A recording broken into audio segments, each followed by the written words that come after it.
Welcome to our program on Kardec Radio. Hello, dear friends. Welcome to Kardec Radio, where we're here to nourish our souls. I'm Nora Brazil, the host of this program, Soothing Pills of Trust, based on the book Pills of Trust by Dr. Diaz de Cruz and Andre Moreira. I would like to take this time to apologize for uploading this video extremely late today. And I would like to take this opportunity to thank Dr. Anzalone for allowing us this space to be able to put today's studies. I had some technical difficulties earlier today and I wasn't able to upload. And so hoping that this message touches our hearts. And with that said, thank you one more time. Thank you, Dr. Anzalone and the spirits for allowing us the space to be able to be here today. And let's set our intentions, let's say our prayer.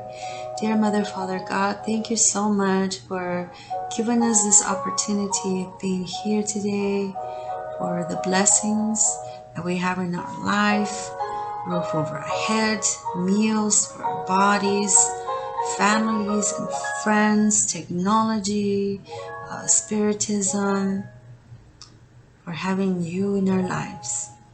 Thank you so very much. With that, we ask that you enlighten our souls tonight as we receive this message, and so be it. All right, friends, so I'm going to share my slides so that we look at it, because it's a really good chapter today. Dear friends, today's chapter is the Gospel, a Science of Well-Being. It's so lovely to see science and well-being in one sentence, right? I remember I wanted to take a science course, and my original degree is in English studies, and the science professor said, if you want to take this course, you're going to have to write research papers. And you do know that in science, if we study leaves, we don't write a poem about it, right? And I'll never forget that. And I said, but why? I mean, I know that maybe when I submit a science report, I don't have to, I have to have a certain language. But when I look at science and the world around me, there's just something so beautiful and colorful, right?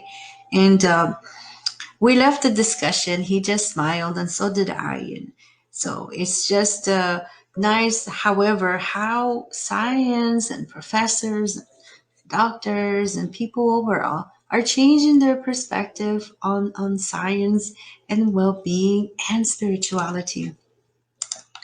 So let's continue. So let's begin. Dr. Diaz de Cruz is very, very powerful message. It says, join an ideal love and fraternity.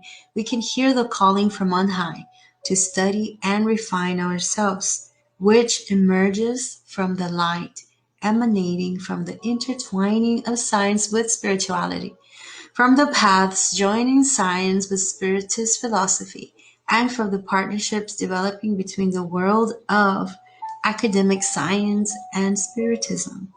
And notice, friends, how here highlighted in red, right?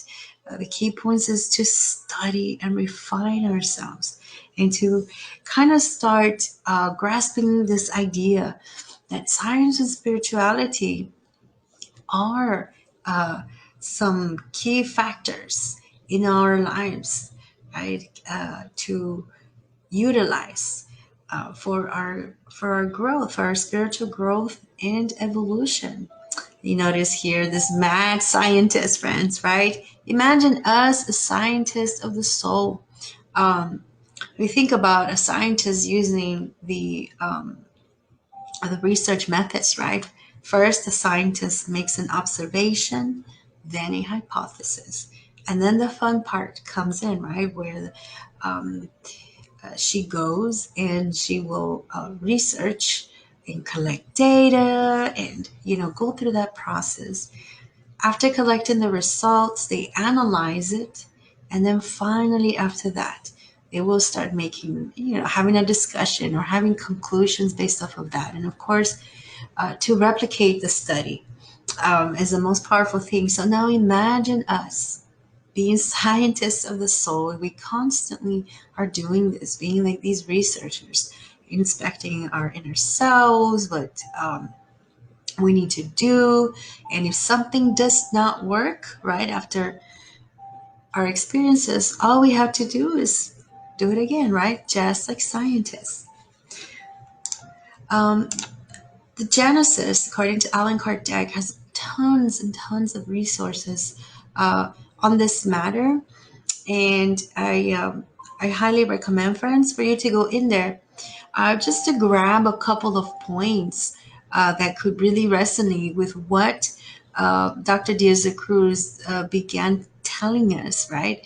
In Genesis 4:2, it says, in primitive times, means of observation being very imperfect, the first theories upon the system of the universe were stained with grave errors. But as man has advanced in the knowledge of these laws, he has penetrated the mysteries of nature and rectified ideas which he had conceived concerning the origin of thought. So, there is no error, friends, in the evolution of science and where we're at, right?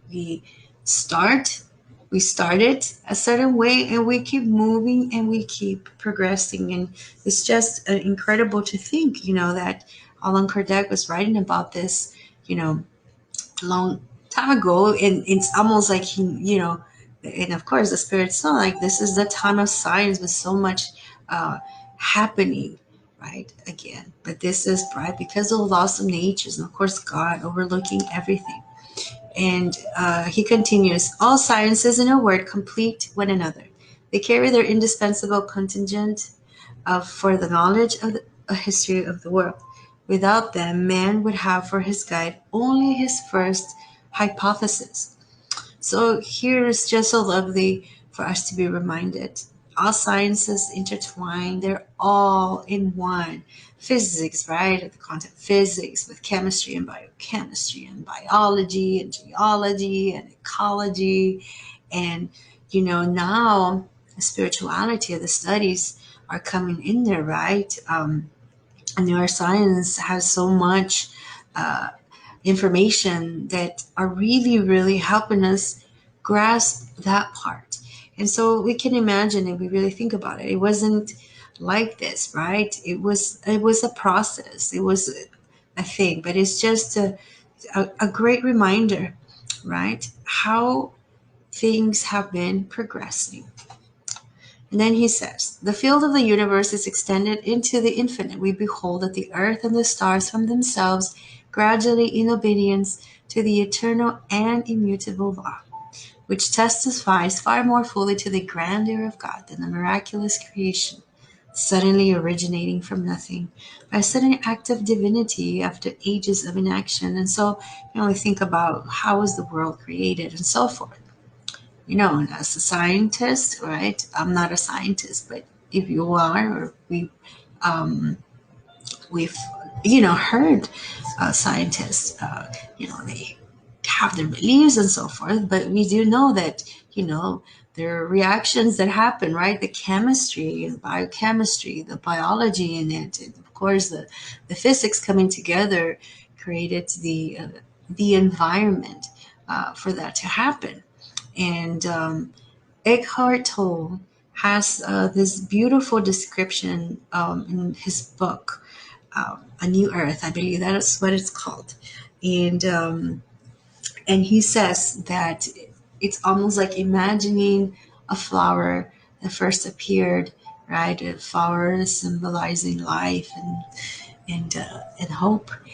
And maybe the first flower didn't quite make it, but then the next one made it, right? Talking about evolution. And so we think about all of this and like we are reminded, yes, there are all these things happening that science is proving to us, but it just didn't just happen, right? There is God, there's that divinity, there's that divine being, that's supreme intelligence that's holding everything together.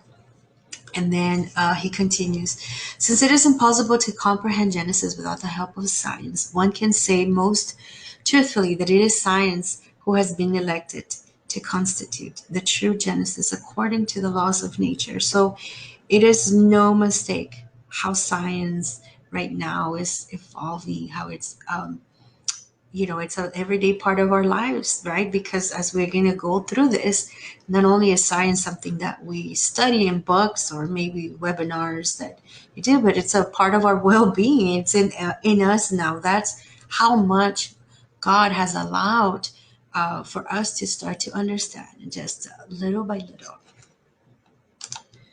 All right. So here we have, friends, a a diagram. This is just from a blog that talks about genetics and mental health. So it's just a visual for us. It's really just to catch our attentions visually about how, in 200, 2000 BC, right, we Mesopotamians thought, oh, somebody has like a mental illness, right? They were possessed, right? And then we continue with the different civilizations, how it was supernatural forces, imbalances, the demons, and so forth. And we start seeing, start coming up with like Freud was there, and of course it's missing a lot of scientists here because it really the idea of this visual is just to remind us how it comes from everything down to like the brain. And so um, we think about brain plasticity, right? How things, before we thought, oh no, um, it is what it is, right? As I remember taking a linguistics course, and we were like old school. The brain, that's it. After 12, you don't learn a language. And so when I went to to Brazil and I've learned Portuguese, it was just that it felt like, how is that even possible, right? Because if we really look at things now, they've changed. We can learn, we can do things no matter what age, right? And so I love how this visual, however, focuses on the brain towards the end, because we start to see that illnesses and stuff like that are part of the biology of the body, and this is very related to our well-being, right? And so here we go. And of course, when we think of evolution, we think of and I'm putting some music, friends, because right, think of Charles Darwin and just his theories, and for sake of time, we can't really go into detail, but when we think about his research and what he left for us to just like, okay guys, here's the information. Right now it's up to scientists for us to take things through.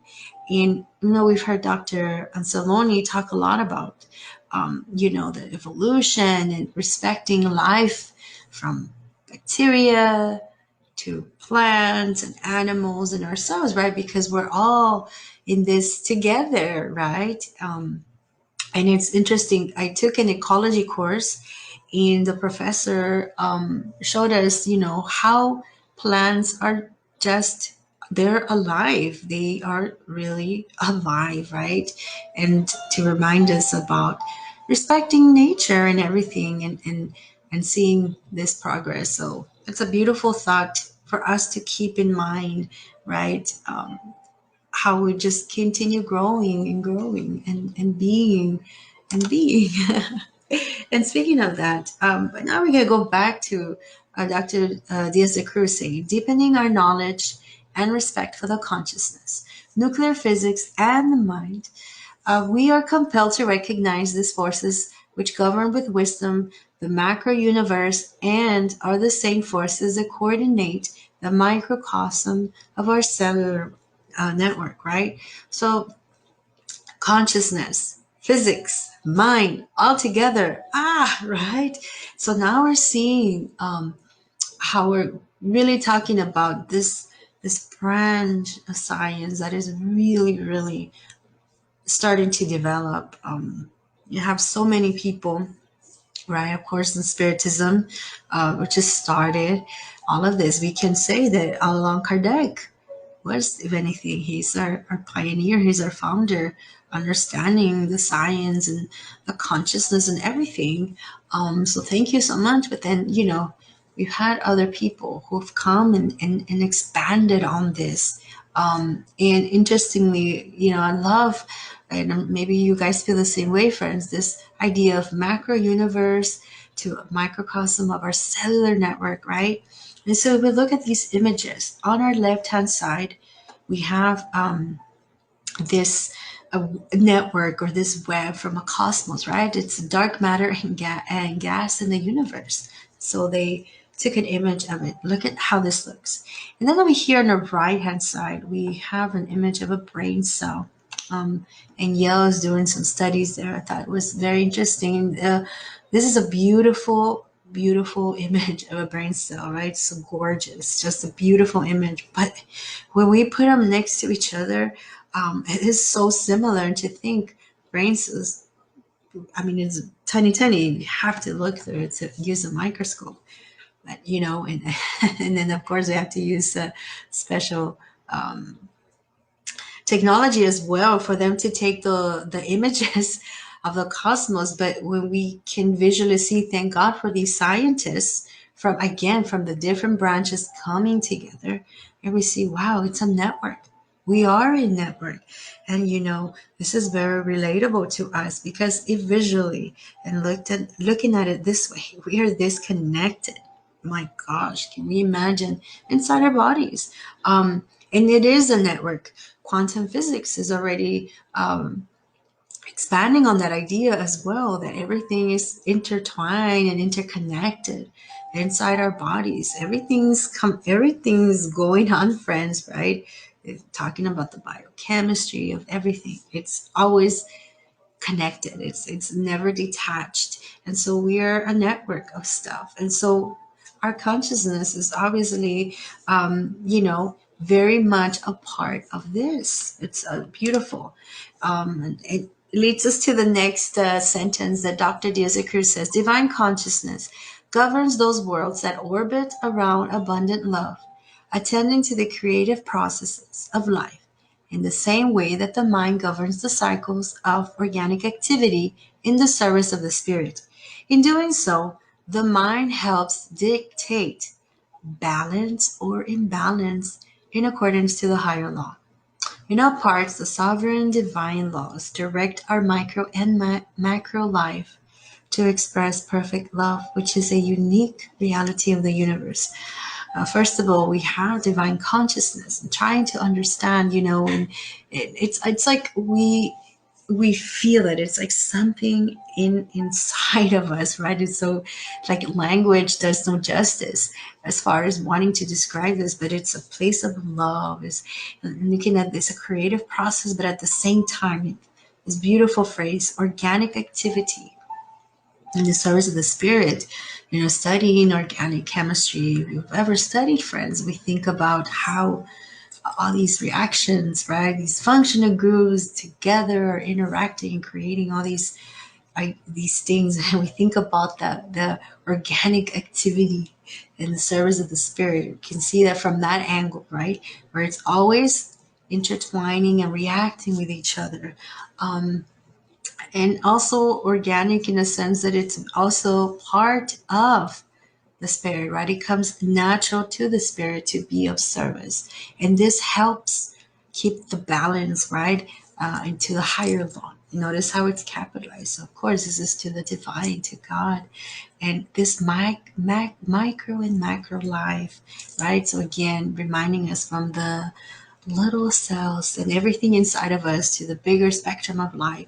It's all about that perfect love, in how blessed we are, right, to have it as a unique reality in the universe. Again, as our consciousness start to develop, and as the spirits books say, right, as we start to evolve, we start to connect, right, talking about these networks. We start to embrace these networks, connect whatever experience we each individually have, where we start to feel this unique reality.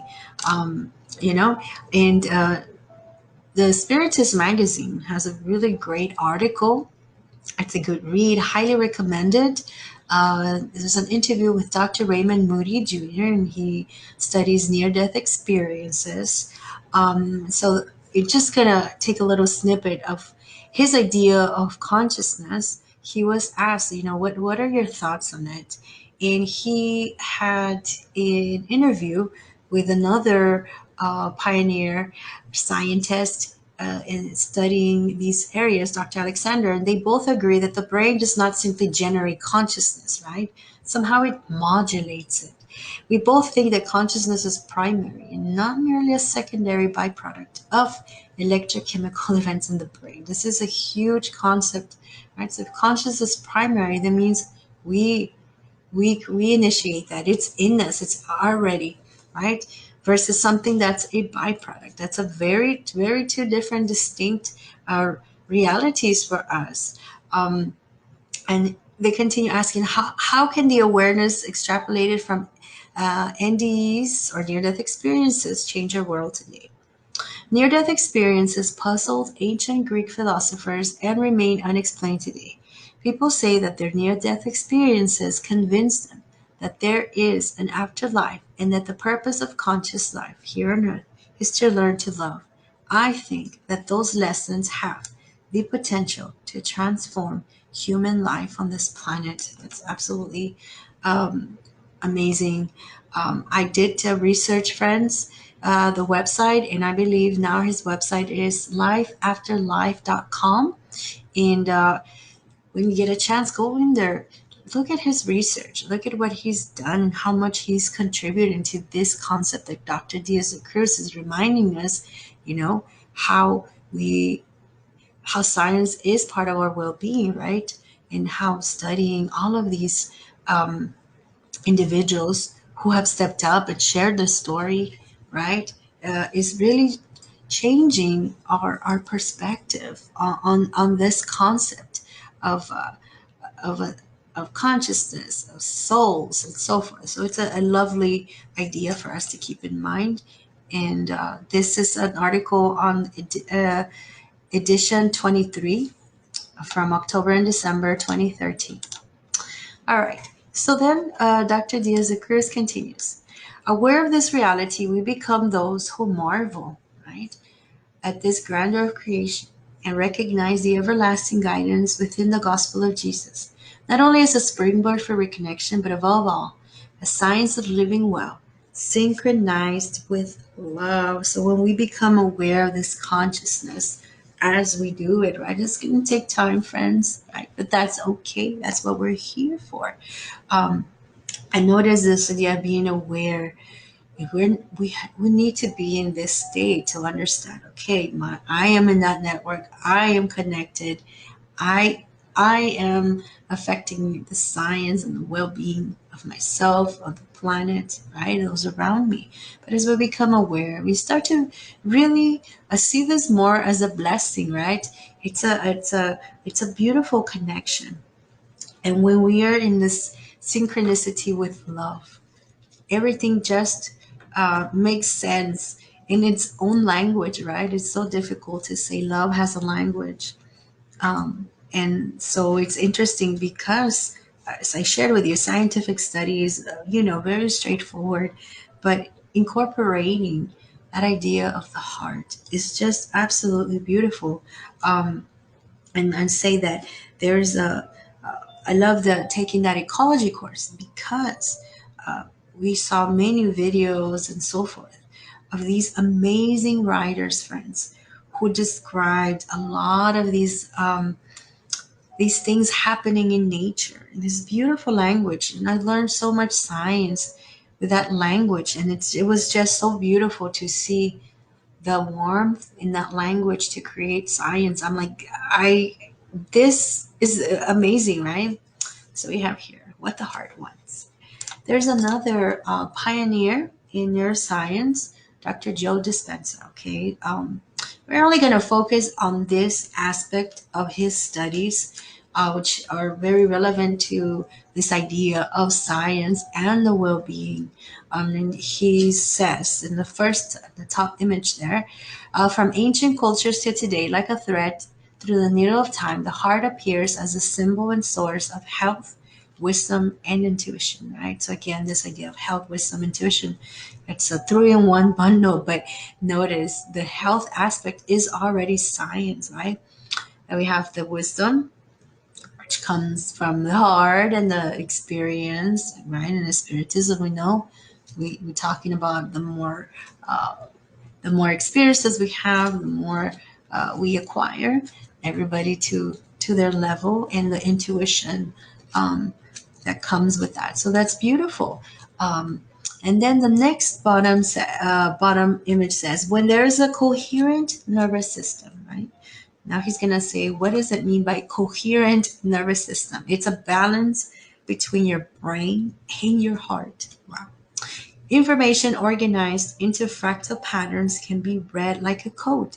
This is how we pick up information from the field instead of our senses. Dr. Joe Dispenza. So, and he does a lot of work on this with people who and individuals who are ready, right? As we know, as spiritists, these individuals are ready to experience this, and they change their their their coherence, their heart coherence. And so we know, however, right, that behind all of this, it's God, and of course us making those decisions to become aware, to do the work, and to study, right? And to not give up on ourselves, and realize, that the well-being is a it's a blessing to be able to look at our bodies and understand it and see it. But in the end, it's about the heart. Love it. Accessing the heart's intelligence. Isn't that incredible? To be able to have that already out there for us to see and read. So this one here, it says science, love, and service. I wish I had a shirt that said that, friends. Um, and why do I say this? Because it says here, right now we're going back to the trusted pills, pills of trust. Excuse me. Pills of trust. It says we strive to deepen our understanding of the majestic science of the soul, while harboring within our heart a humbleness necessary to recognize our place in this immeasurable handiwork of the universe, making us a source of love and service in the Father's name. Hiding your intellect, which scrutinizes the universe, but do not ignore that only a heart touched and transformed can be a source of productivity and general benefit, right? So again, just to yes, right, we are starting to get snippets of the science of the soul. It's no longer some of these older concepts, right, that maybe philosophers began with, and then the scientists took over, right? It's going to be a process, but it's important that we don't lose ourselves understanding, yes, science, but it's love and service. I have had this meme, friends, that it's a cat and his little chemistry sets there, and the beakers, and um trying to make some science there, and he's with his glasses, a little nerd, super sweet, and I say that with much love and care, right? um and he's saying, would I would make another chemistry joke, but all the good ones are gone. Right? So argon being an element from the periodic table, in understanding this idea of being able to laugh about this, right? It's not just that whole study, but to have that heart in science. And it's like the way I could express it to you and to have a little brain break. All right. Now, are we glad we had that brain break? Because now we're back to the Spiritist magazine, edition 26, July, September of 2014. Um, Dr. Gary Schwartz was interviewed. Oh, friend, sorry. He was interviewed and he wrote this book. Um, it's called The Sacred Promise. And in his book, if you read the article, he's talking, the behind of things and his reasoning and so forth. But these two slots, the last two questions, are so, so powerful because they really come down to spiritism, right? And where does science stand and so forth. So the question is, Spirit Andre Luis, right, was a scientist. He discloses in the Mediumistic book, in the Realms of Mediumship, that there is an apparatus named a psychoscope that probes the soul and allows an understanding of the vibrational field of the soul. That is absolutely incredible. He reveals that such an apparatus will one day become a reality on the material plane. Dr. Andre Luis makes an analogy with the spectroscope. And so, what is the question was, what do you think about that? And Dr. Schwartz says, he agrees. And, he talks about different moments of successful scientific experiments, right? Like the Wright brothers, and when they were flying in that moment, at that time, it didn't seem, but then it happened, and now everybody's very common. I mean, we're social distancing right now, so we're not traveling, right? But, you know, uh, prior to this, lots of people use commercial airplanes, and I mean, now it's so common, but it took that process. So he's talking that in his lab, um, they're creating, I guess, the research about spirit communication technology. Imagine that. And so and I loved what he says here. It appears that Dr. Luis knew what he was talking about. Incredible. The other question here is in the book titled Evolution into Worlds, the spirit Dr. Andre Luis reveals scientific advancements that have come at least 60 years before material science started proving it. For example, he mentions in the book, written in 1958, that the physical brain can accommodate newborn neurons. Such fact became a scientific finding in the year 2002 through the leading research by Dr. Fred Gage. Do you think we could expedite the advancements of science by studying the Spiritist revelations? How much can mediumship help us in our collective progress? Wow. He says, yes, I believe that if a group of gifted mediums dedicated themselves to working with contemporary post physical science, that important advances in science should be expedited, right? Uh, and he calls like Dr. Andre Luis and other doctors on the other sphere post-physical scientists because they are scientists and researchers, right? And imagine, friends, collaborating with them and how they can help us, right? And then again, reminding ourselves that behind all of this, there's a creator, there's God, right? Keeping the balance. And as we are evolving little by little, right? You're going to get some more. So, a shout out to Dr. Schwartz, Dr. Moody for being bold scientists, even Dr. Joe Dispenza, right? And so many scientists out there who are saying, hey, there is science in well-being, guys. We are connected. And love the spiritist view, friends. That's beautiful.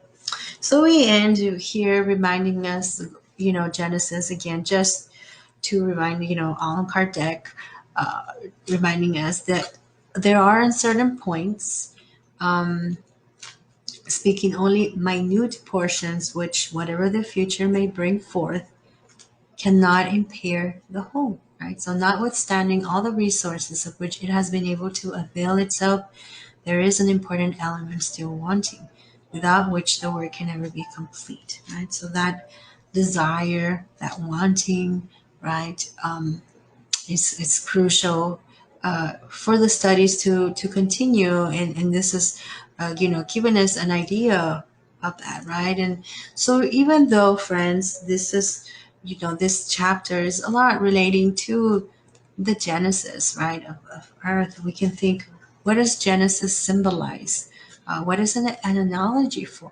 What is the genesis of today, right? What are some of these scientific experiments that are waiting um, to be researched, to be proved? What are the experiments that are in the middle of being proved, and the things that we still can't even imagine that's coming, right? So if we look at this from that perspective, the genesis of a project, of a research, right, we are really giving a lot of hope, as long as we understand, right, that this is all governed by the source, by God, and that's powerful. And so I'm going to show some images for us to really understand how, yes, our well-being is affected a lot. There's a lot of studies. We could have a whole conversation how many strategies and how many people are out there, giving us the research about, how our physical bodies, our well-being are connected with the science of things, right? Um, Lots of people here, host of Cardiac Radio, Dr. Anceloni is a pioneer in this, giving us so much information about this, how our emotions and our states, our minds are crucial in our lives, and how our surroundings, also are affected, and vice versa. Again, going back to, we are all a network. It's, you know, um, and I know that my friend shared this video, Dr. Limpton, and he was doing great research on that, right? Just the energy that we create around ourselves, and how he was trying to prove that scientifically with some instruments. I mean, this is just one of so many. So, friends, this week, YouTube, Google all these things. Let's go out there, right? But something that's very relevant right now is the planet. The planet is also part of our well-being, because we are intertwined, and science is going to help us save ourselves and the planet. Think about the plastic, global warming, pollution, right? Availability of drinking water, deforestation, the biodiversity of animals. Of course, we have health science. Coronavirus is a big one now that's happening. And a lot of the health issues that are happening in the States and around the world, that are part of this scientific exploration. We have renewable energy. NASA has so much research with the planets. There's been so much research with DNA and neuroscience. It's amazing, right? Of course, the technology is expanding. So, there have been a lot of, when we think of these images, we think about the good and the bad, what we can do better, what we should not do, what's my part, what's not my part. And we become responsible, right? And we integrate all these other areas of science into ourselves. And then we start to really realize how the science and the well being connect. One of the biggest things, of course, friends, is to remember about coronavirus, right? The science has information, has the proof, has the numbers. Coronavirus does exist, and we think about the science of it being a virus. We're waiting on a vaccine, but the other side of the coin, the what is its purpose? What is its mission? Right? As we are regenerating, and each of us has such a different experience with COVID, and some, and we keep them in our hearts, have been affected physically, biologically, they can ill. Some have had more of the experience of the spirit. Well, in both, we do know, right? In Spiritism, that even our bodies getting sick are part of that spiritual growth. So we can't get away with it, friends. And of course, a reminder to please let's continue to social distance, wear a mask, wash our hands. You know, as schools are opening, let's be very careful. Let's be kind to our teachers, and just let's do our part in this, because it's not a coincidence, right? How coronavirus is in here in our lives today, and what's our part in this as we start to continue to understand science and well-being in all aspects, friends. I wish if we had more time, we could go through each one. Here I leave you all with a visual, some, spiritists, scientists and research, including the ones on the other side. You know, I say on the other side, friends, as an analogy, right? Because we're all connected. Of course, we have Andre Moreira, Dr. Diaz Cruz, Andre Luis, Bezhead Menezes, Leon Denis, of course, Chico Xavier, friends. He's Allan Kardec, right? These are pioneers and researchers. Of course, Divaldo and Giovanna de Angelis, and they're the ones talking to us about mental health, and neuroscience is it's creating a lot of explanations and opportunities in the field. And of course, we want to thank our dear and beloved Dr. Anzalone. Thank you so much for your scientific passion and dedication, and for sharing that with the world. So thank you so much. So, dear friends, this week, let's go and connect to things that we know are good to our bodies, and let's research the science behind it. Have a little extra time, let's go on YouTube and so forth, and just enjoy the learning aspect. And that's it, dear friends. It is in my time right now. It is 10:30 p.m. My neighbors are asleep, so I will not be. We will not be able to play the guitar today. So I apologize for that. And once again, I apologize for the technical difficulties. But we can sing in our hearts and our souls. We know that we are a network of life inside of us and everything. So we're always in that frequency and in that tune, right?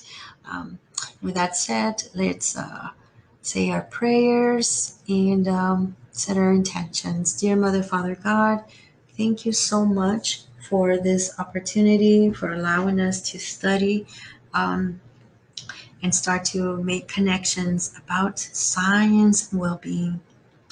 We ask that you continue helping us understanding these concepts as your will permits, and that we do all of this for the good.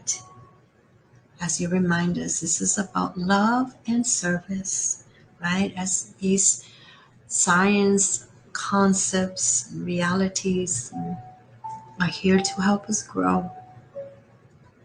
Thank you so much for giving us hope and understanding, and helping us understand a lot of the things that are happening inside of us are connected, intertwined. We ask for all of those that have been affected by COVID, in whichever manner it is, there are special blessing and healing vibrations go their way for the medical doctors and the nurses and the staff, everyone who's there in the front lines. A special blessing for them and for all the world, for the leaders, as their part is also important in the science, the world, and eventually of our well-being. Thank you, Dr. Diaz Cruz, the spirits and all for this beautiful, beautiful lesson. And may you protect us as the week continues, and so be it. Friends, don't forget, we have beautiful, beautiful programs here at Kardec Radio. God bless you. A big hug to you, friends. Good night. And science rocks.